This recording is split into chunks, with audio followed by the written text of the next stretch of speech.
So, welcome to Harmonious Health with Your Blissful Journey, where we explore the boundless ways to bring life into our lives, more life.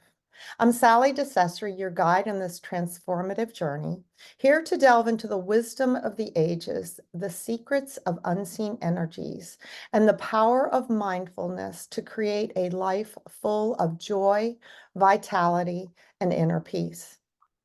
Join me as we uncover holistic health ideas that not only support our physical health well-being, but also nourish our mind and spirit.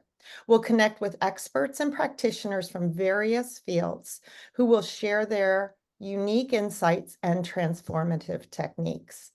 And whether you're seeking relief from chronic pain, looking to deepen your connection with the inner self, or simply curious about the wonders of holistic health, this is your sanctuary. Together, we'll explore tools like my Energy Harmony Protocol and the true power of your mind. And remember, I'm not a doctor. Any choice you make to follow the suggestions offered here are yours and yours alone. Every episode is a step towards a more vibrant, harmonious life. So let's embark on this journey together and unlock the secrets of living fully, mind, body, and soul. So don't forget to subscribe, like, and hit the notification bell so you never miss an episode. And welcome to Harmonious Health with Your Blissful Journey, where your journey to holistic wellness begins. And today you cannot imagine my pleasure. Our guest today is Stuart Sovatsky, who has been studying traumatology for decades. This man has 54 years of experience, professional experience. So he can look at your trauma from more than just your lifetime. He can see how things are going, and he has a unique perspective on and stories to tell about how his work actually makes a difference. So, welcome, Stuart. It's so exciting to have you here today. Well, thanks a lot, Sally. I wish I could see everyone's faces because that and see each other. That would be really fun. But for now, yeah, we're hearing each other's voices, and I'd love to share more about not just the 54 years of experience that lets me see into the client's life, but into the therapist's theories.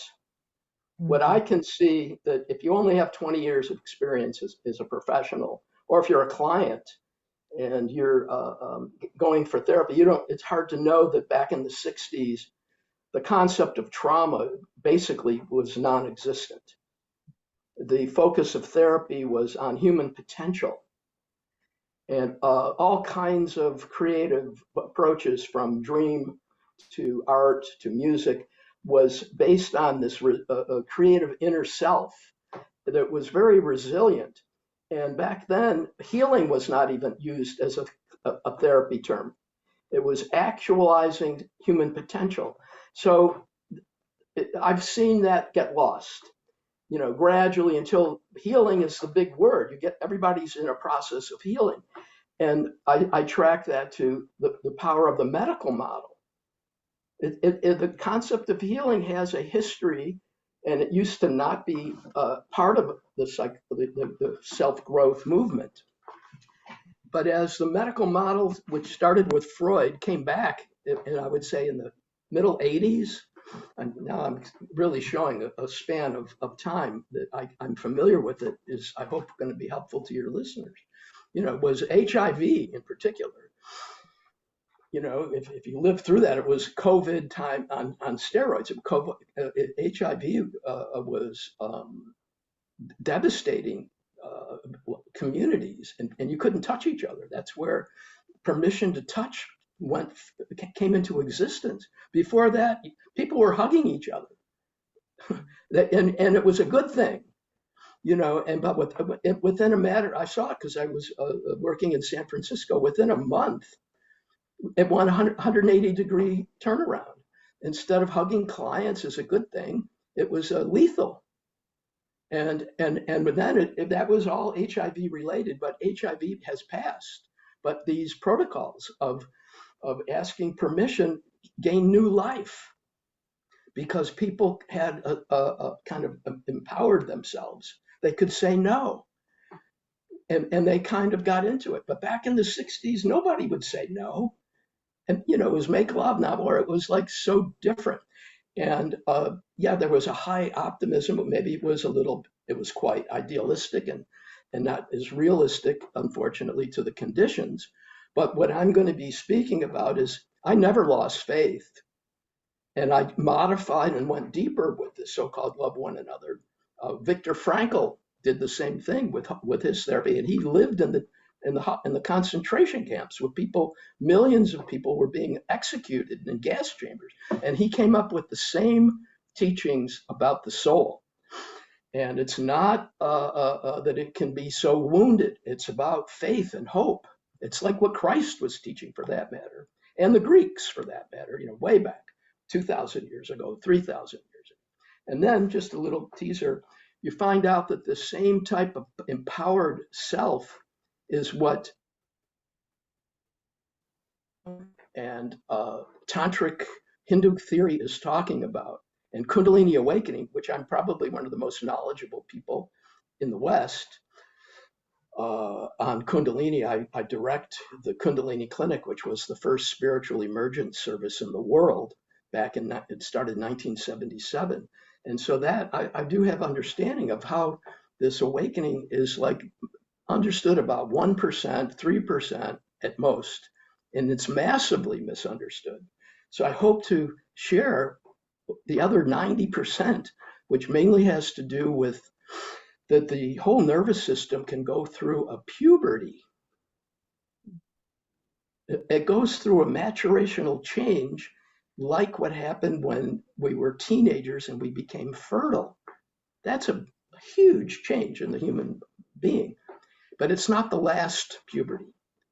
And thus, Kundalini is not just some awakening. It's a puberty of the entire endocrine neurological systems. And out of that, our emotions, our creativity. It's like the difference between a 10-year-old and a 20-year-old due to puberty. We become an adult.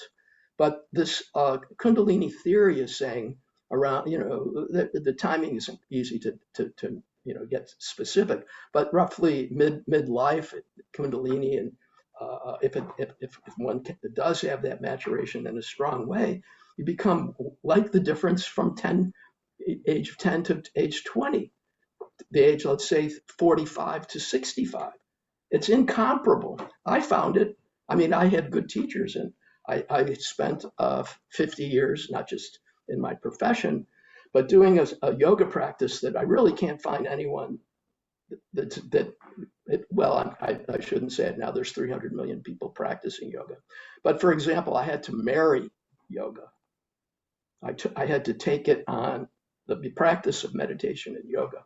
I had to take it on for 30 years. I did, as my 100% relationship from my heart. No girlfriends, let's just put it that way. Yeah. Yoga was my partner. And that is, I wrote 3 books about it for people who are interested. That's the way yoga was done in India for thousands of years. If you had a wife, you were both married to yoga as well, or a husband. Mm-hmm. But most of these people were solo practitioners. When you look at the famous names over time, what were they doing?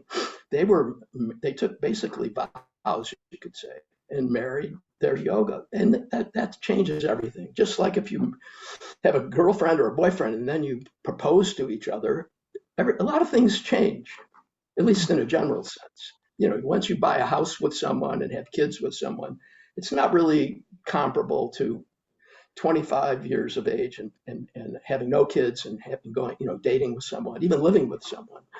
But as you go further into life as a partnership or a marriage, yeah, you're paying bills, you're pooling money, you have children, they become extremely important to you, and some people become highly selfless for the first time in their lives. They find a being that means more to them than themselves. And that kind of rite of passage is worldwide throughout all of history. The change that happens when people become parents.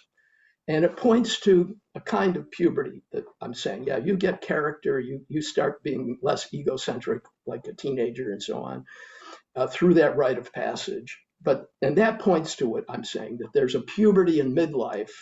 You get it if you take seriously and have that response to creating kids. Mothers who are pregnant, they feel it. They feel a huge change in their existence.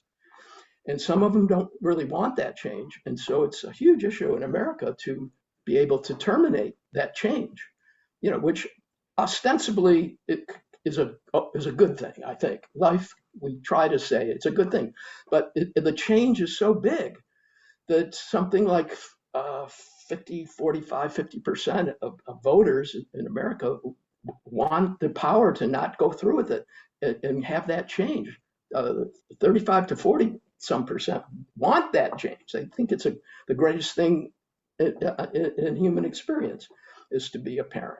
So that's a rite of passage. You can't mentally get there. Some people, women and men, of course, when they have they're on the way to becoming parents, they find changes in themselves that they couldn't have done without looking at their baby, and they start crying and their hearts burst open.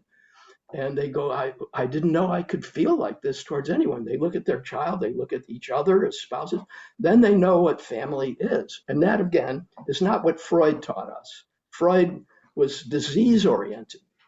He was looking at problems.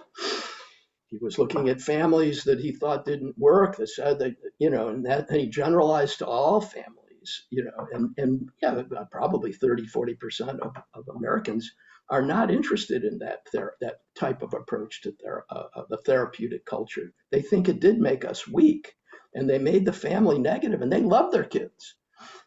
That's a big divide. They love their husbands and wives. They don't get divorces. They don't have red flags. I would say, yes, at least 30% people are kind of happy. But the other 70%, they're seeking help, and we've undermined. That's another perspective I can add. I say if Walt Whitman had been the inspiration back in the 1800s, early 1900s for what we call psychotherapy, rather than a medical doctor, Sigmund Freud, if you read Leaves of Grass, you get inspired to be a human. You think everything about it, including war. He was a medic in the Civil War. He was not like, just writing beautiful poems. He was on the bloodiest battlefield, one of them of all times. It was horrible, but he came out of it with a inspired vision. And only wrote the one book, but I try the books I've written, try to say, well, what therapy would come about through Walt Whitman's approach, not a medical approach. One thing is the family would be revered, and we'd be teaching kids and parents something very beautiful, which I have done for close to 25,000 hours of the 40,000 hours I worked, is I would, out of the blue, just ask the kids, little kids, any age, what's one thing you love about your mom? And they could come in, all fighting and conflicted. And I'd say, I'm just curious, and if they're little, I'll say, what kind of cookies do you like? It's simple.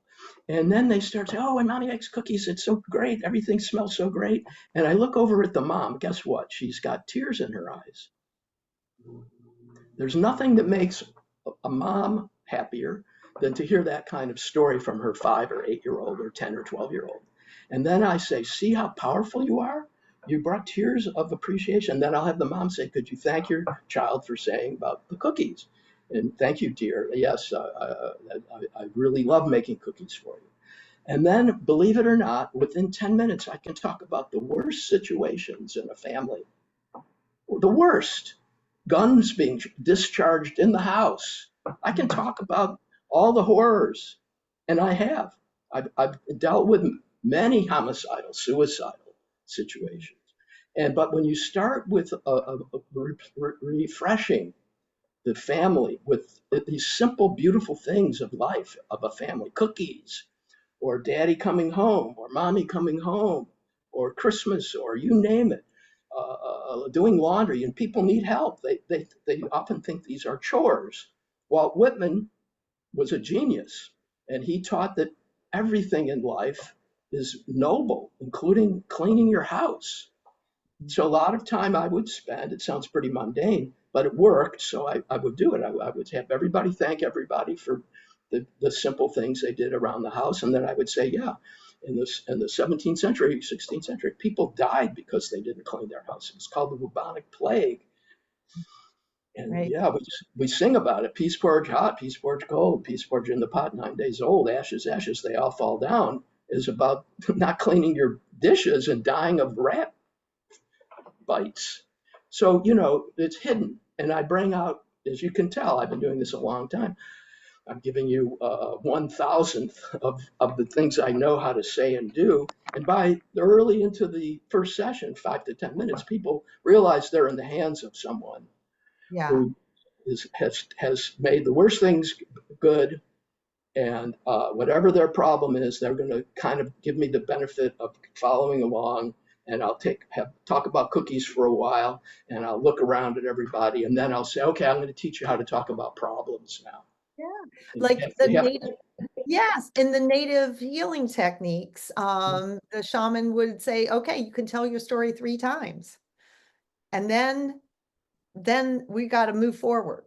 You cannot be stuck back there. And keep hearing as you're talking, Stuart, love conquers all. And I love how you bring that into the conversation, because so often people are coming in ready to fight because they figure you're going to be the mediator, or you're going to be the one that says this person's right and you're wrong. And they're trying to prove their rightness, but you're kind of leveling the field with love. And that's really a refreshing way to look at what's considered therapy.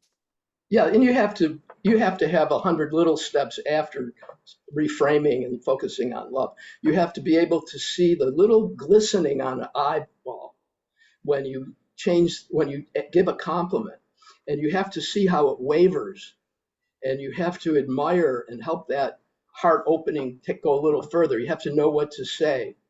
You have to Yeah. have the courage. Within 5 minutes of a divorce session, they're coming in to a session for divorce and saying, they're in this space, and you say, you're ready. I think you should give each other a hug. And you know what they do, including lawyers. I've had couples seeking divorce lawyers seeking their own divorce, Yeah. their partner.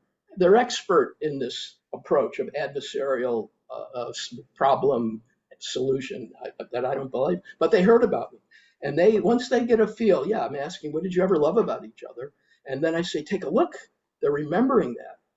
You have to watch in the moment. And I don't know if the shamans had to do that, but I have to be in the moment and say, take a look. Look, she's believing you that you remembered when your first date was 30 years ago.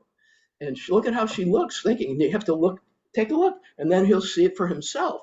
Then I'll say to the other partner, he's seeing you retrieve your memory of love like 30 years ago. Even now, you can do it.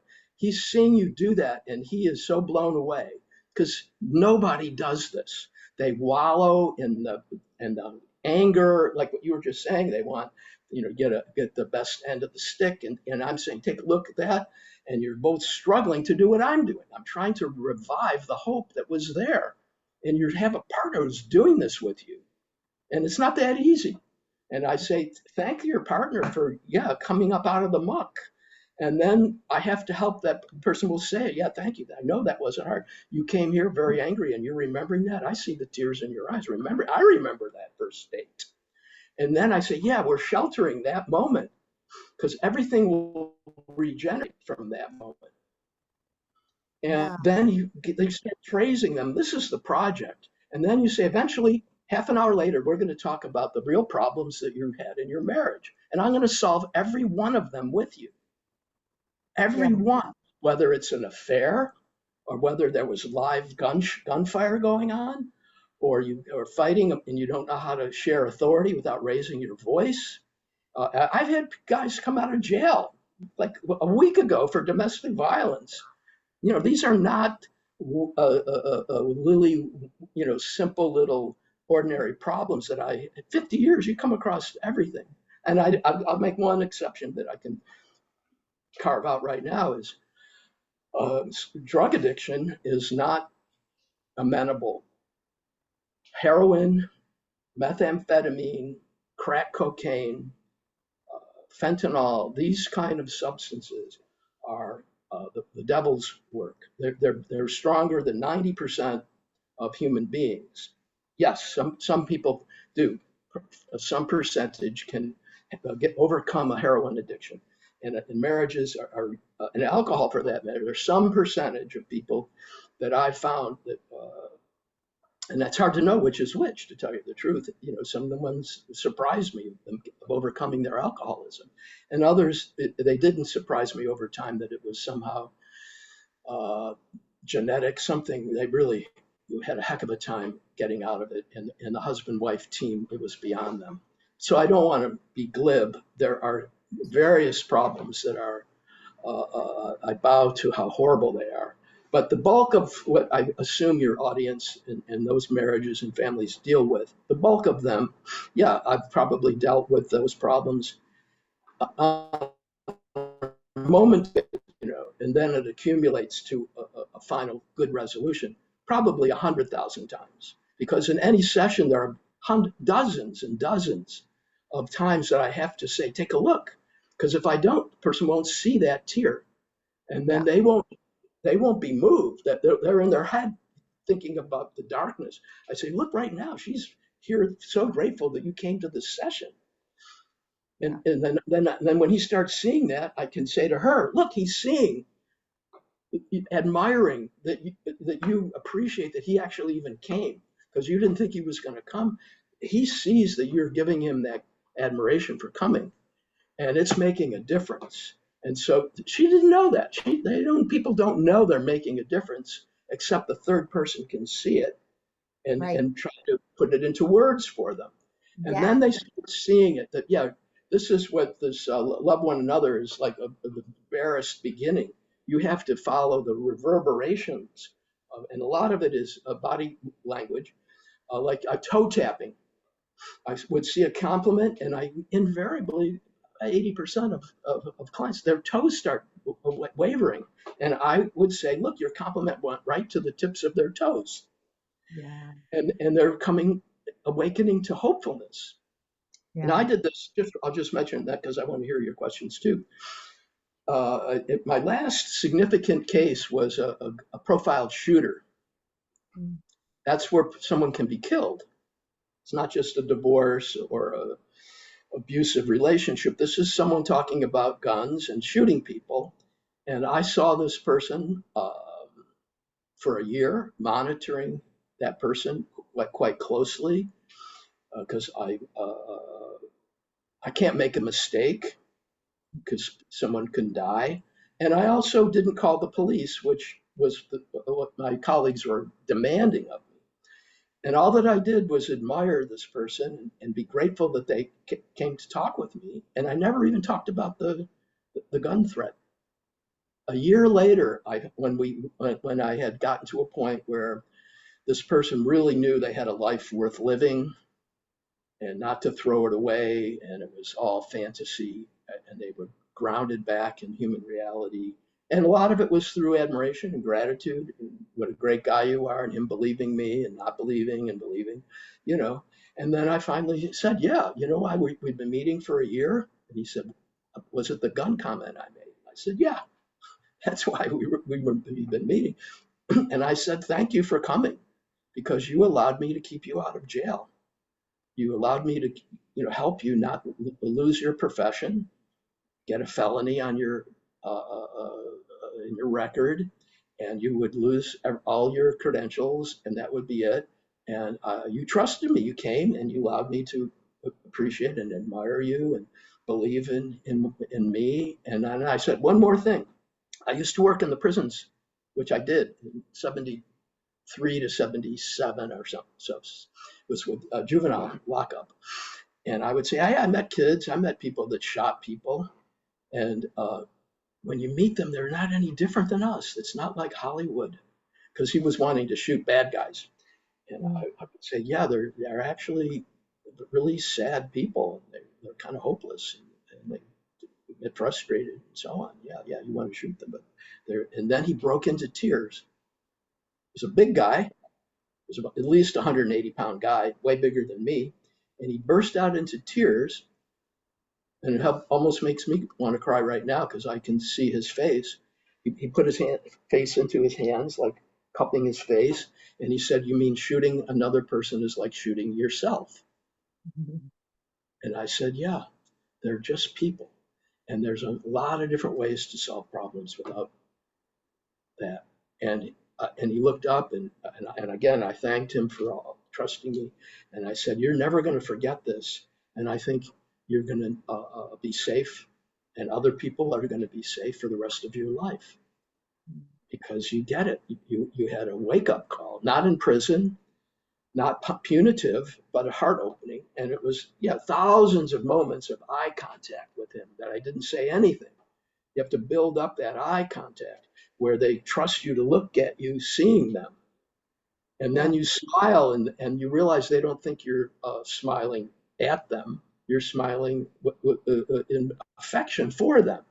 All these paranoid responses that you have to be careful of if you're a professional. People can misinterpret love in many, many different ways, or kindness for that matter. Why are you doing this? You Right. have to Yeah. help them realize that it's a way of life. It's not to be feared. Yeah, with some other people, you could be manipulated, but here, uh, let's see how it goes. And so, Yeah. yeah, at the end of that year, I could say, yeah, we kept you out of jail because you trusted me. And that's fabulous. And thank you for sharing that. And I know that people are intrigued on how to, the possibility of working with you, which we'll share a little later toward the end. But as I'm listening to you, I'm curious. So if you would put into, say, 3 steps, what a family could do before they get to the level of needing your care. I would say, first step, maybe, set time aside to be together. And then go ahead. I can see a couple steps I think they may be, but this is your work, your admiration therapy. What did you call it? Ad, Right, yeah. right. Right. Yeah, yeah, it's pretty simple. The first step is you have to look out of your eyes and see things in such a way that you feel gratitude or appreciation. Like Okay. I'm kind of like in your house, right? I'm in your home office, and I have to say thank you for inviting people through your podcast into your life, and making yourself be this open to the public is really quite moving to me, and it's important. And your personality is so outgoing that you put me at ease right away. And your interest in me, you've probably spoken with, I don't know if it's dozens or hundreds of interviewees, but you are so natural about it that it blew me away.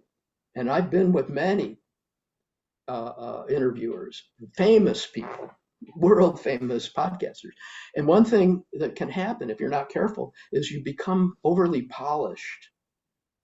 And we need something they call realness,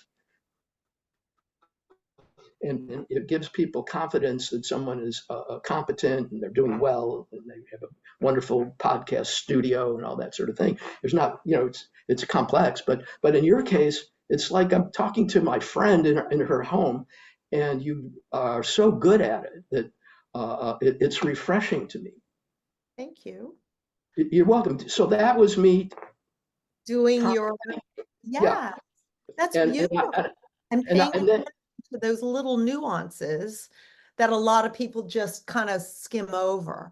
Beautiful. So that would be the beginning of a session with you or how people could work. Okay, I'm so sorry. Go ahead. yeah, Step two. it's a way of life. Yeah, and yeah, what's tragic is I don't know. I was the president of my National Therapists Association for I think it was 20 years or some huge amount of time. I was a president, but emeritus now, and plus I'm retired. I don't see clients anymore. the point that I'm getting at is no one gets this well nourished. Mm. People aren't trained to remember. First thing oh, I was afraid when you asked me questions. So how would I do?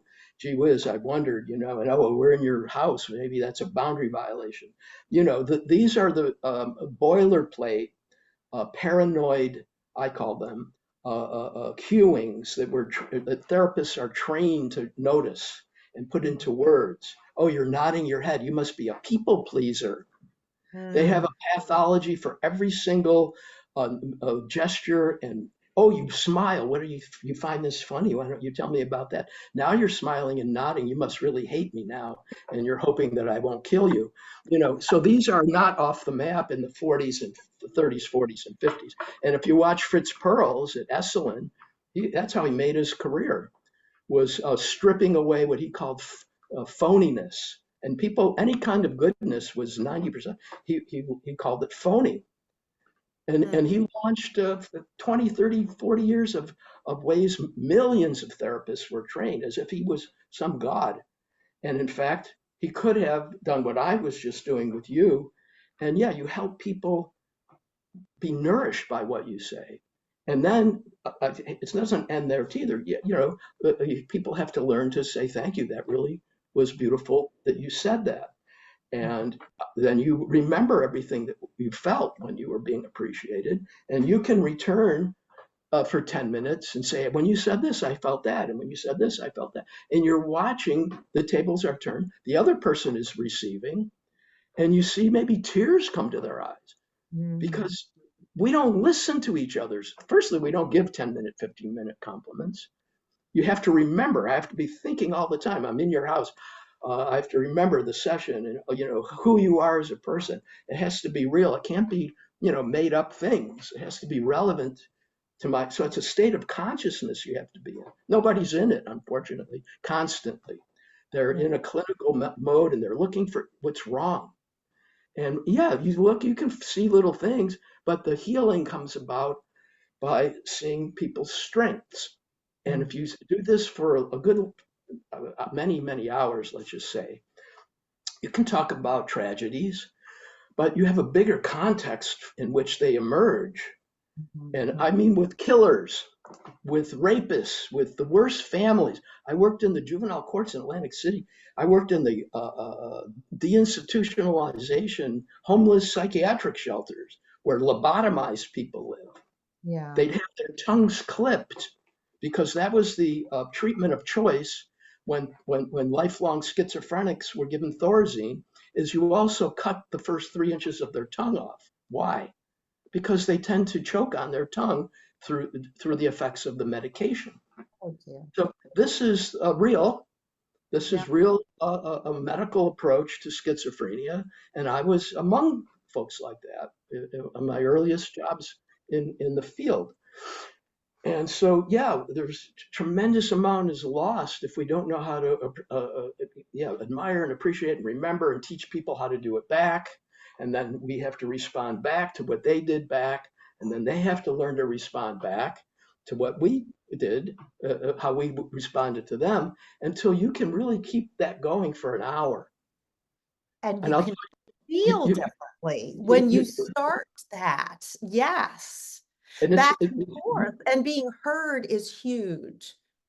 So if being I can heard go and ahead. being heard and being able to thank the person that they heard you. And then Yeah. the one that heard you has to tell you what a big difference it made to be thanked for being a hearer. Yeah. Because we think, oh, they heard us, that's all they need. I feel so heard, I'm so lucky. No, you have to give back. And then you find out that the person who hears, they need that nourishment of being appreciated for hearing. And then, but let me take a little bit of a comparison. This is exactly this pattern of going back and forth. In the negative version, we're very familiar with it because this is how marriages and relationships are destroyed. Yeah. Oh, you're not listening to me anymore, Sally. You're taking notes. What's the matter? Am I boring you? And then you say, what the hell are you talking about? What's wrong with you? And then I'd say, oh, you keep it up now. You're making it be about me, but you're the one that stopped paying attention. And then you'd say, well, this interview is over. And then I'd say, no, it isn't.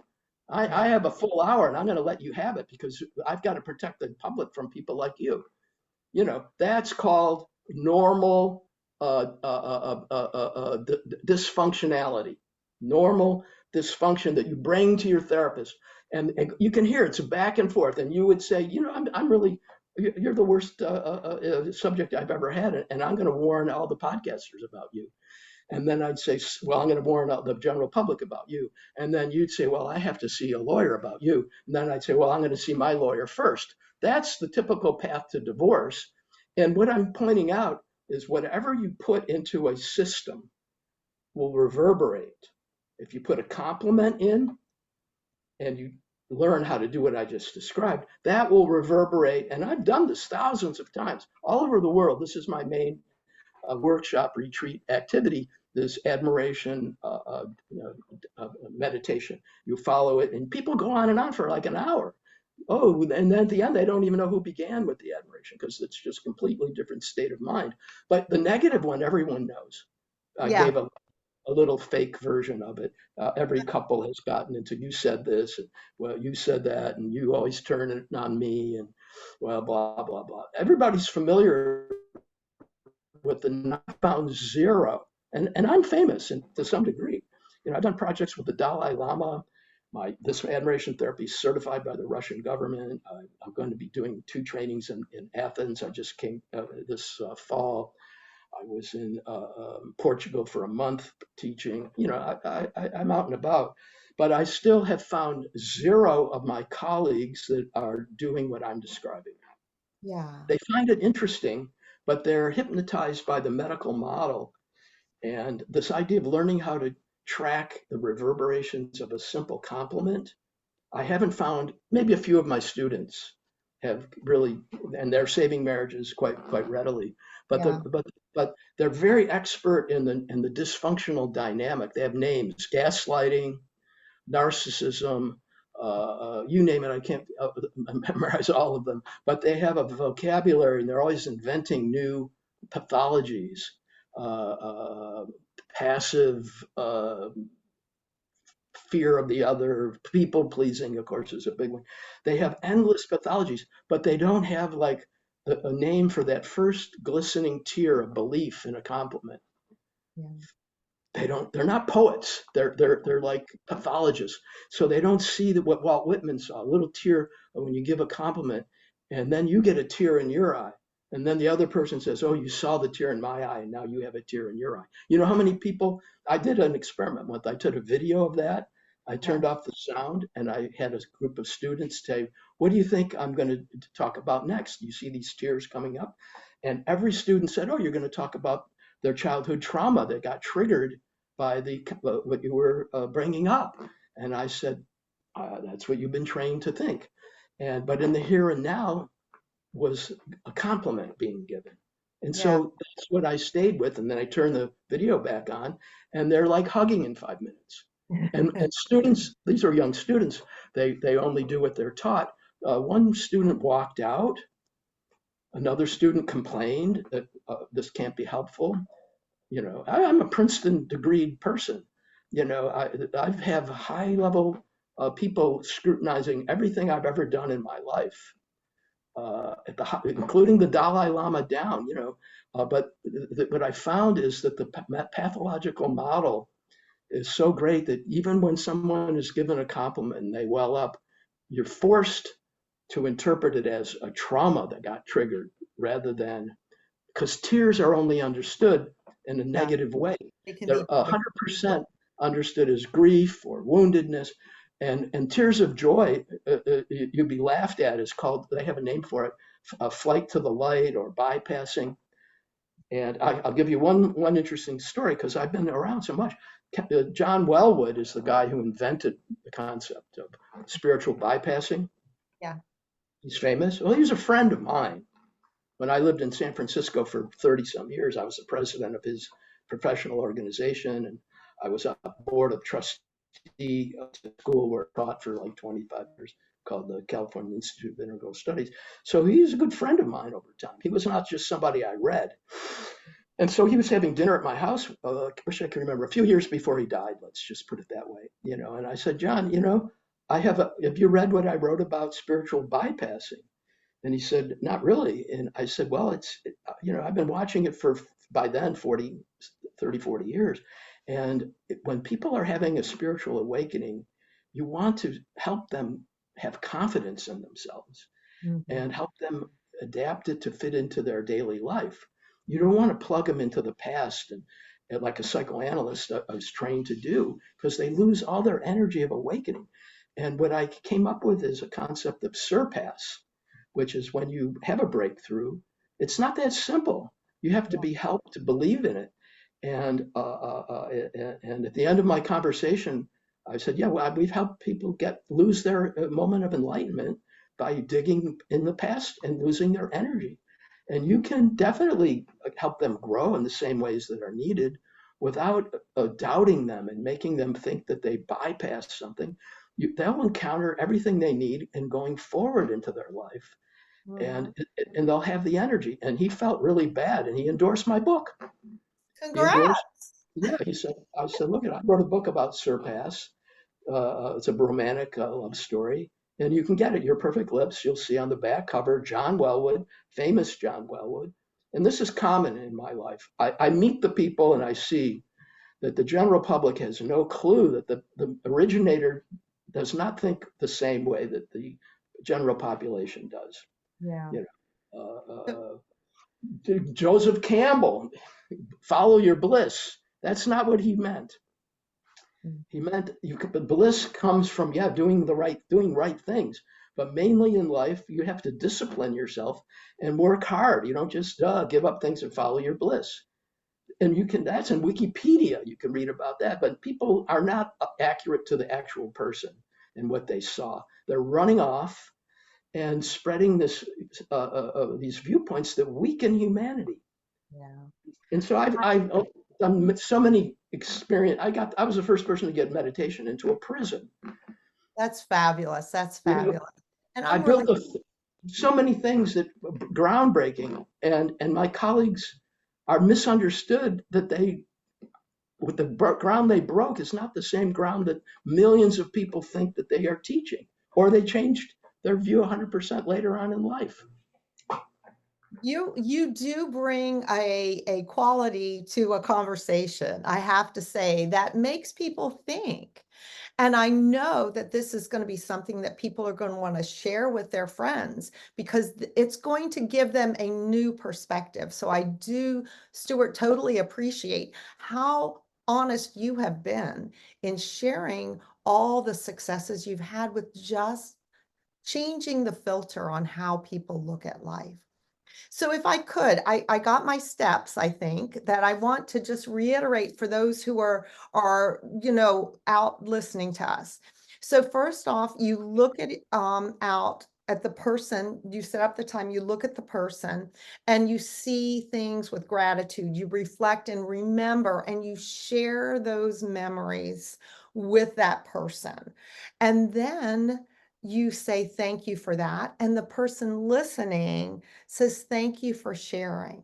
Then the person who spoke speaks to the person that is listening and appreciates them for their listening skills. And then that goes the other way. And even in just talking about that, I can feel a difference. You don't go in with that that energy of I'm right, you're wrong, and who's better because you're both good. So I do appreciate that. And I do want to share because I know people are going to want to connect with you. And you mentioned that you've got these workshops coming up in Athens, Greece, which sound fabulous. And this is where people, if I'm not mistaken, are going to delve into complete Kundalini Tantra maturation and focus on resilience and lifelong love beyond traumatology. Well, that just sounds So amazing. And they can reach you on your Facebook group. And what is the name of your group? Is it Stuart Sovatsky or Yes. just your name? Okay, so I'll make sure that gets in the notes, and so everybody can connect you there, with you there. Is there any like one thing that as we're wrapping up that you would like to share with our audience today? Well, I would say we have to try to imagine 20 years into the future, or maybe 40. For example, when I was a hippie in the 60s, we would have no belief that psilocybin and MDMA would be legal and ketamine would be given in clinics all around America legally and people would be benefited. We would 100% would fear that if you're lucky, you'll only go to jail for 5 years. Mhm. And if you're arrested for marijuana, it could be 10 years. This is the climate. And for me to say back to in the 60s and 70s, no, someday it's going to be mainstream, people would laugh at me. Yeah. And now it's everywhere. Mushrooms are becoming legal. Ayahuasca is being petitioned towards legality. What I would say is everything that I was critiquing that is mainstream right now. Try, if you're listening in on our session, try to imagine that in 40 years, you're going to be laughing at how primitive and barbaric the trauma methods have been. And I'll give you one other real teaser because the biggest thing I'm currently on is Tantra has a way of sexuality where it will never have to be about a bare minimum of chosen abortions. The sex does not put pregnancy at risk, and it's way better Mhm. because the hormones of the body are at a level of like LSD naturally. Not you don't take anything. Your own brain creates these they call Of MADU or of our minds. Yeah. oxytocin, and that's the science is there. And yeah, I wish if I could live to 100, I will come back on your show and I'll say, remember in 2024 when I said 20 years from now, people are going to be living an erotic sexual liberation that's going to solve all kind of problems that we are suffering with. Transgender won't exist as a problem because the type of understanding of the hormone system will solve that problem without cutting off people's genitals or breasts. It's all based on faulty theory. And the theories of Kundalini Tantra on gender, on puberties that the body can go have, give a human body that lifelong love is easy, easy enough. Yeah. In India, yeah, the divorce rate was 1 or 2 or 3%. Not that they were all great, but they have the logic, they have the theories of how to make it great, and we're more applicable. We'll do better with their theories and maybe even they did. And so I would say, yeah, I would like everyone to imagine everything I've heard today, or you've heard from me today, and now this last thing in particular about full maturation. Yeah, in 20 years, it's going to be common knowledge. Just like when I built the first green project in America, the Green City Lofts, $34 million, we couldn't even get a bank loan. Now green, as everybody knows, everybody's heard of it. Back then, I've done this my whole life, getting meditation to a prison, being laughed at, over and over again. And so this is my parting we'll check in with each other in the year 2040 or something. And I really hope that it's mainstream, just like we saw psychedelics become mainstream in the last 50 years. Oh, yes. And that is the only thing constant is change. And I love that. What a great way to end. And that is quite a teaser. So I know you're going to get people contacting you and checking you out. So Stuart Sovatsky, thank you so much for your time and your wisdom that you have shared with us today. My pleasure. Pleasure to meet you, Sally. Take good care. Likewise.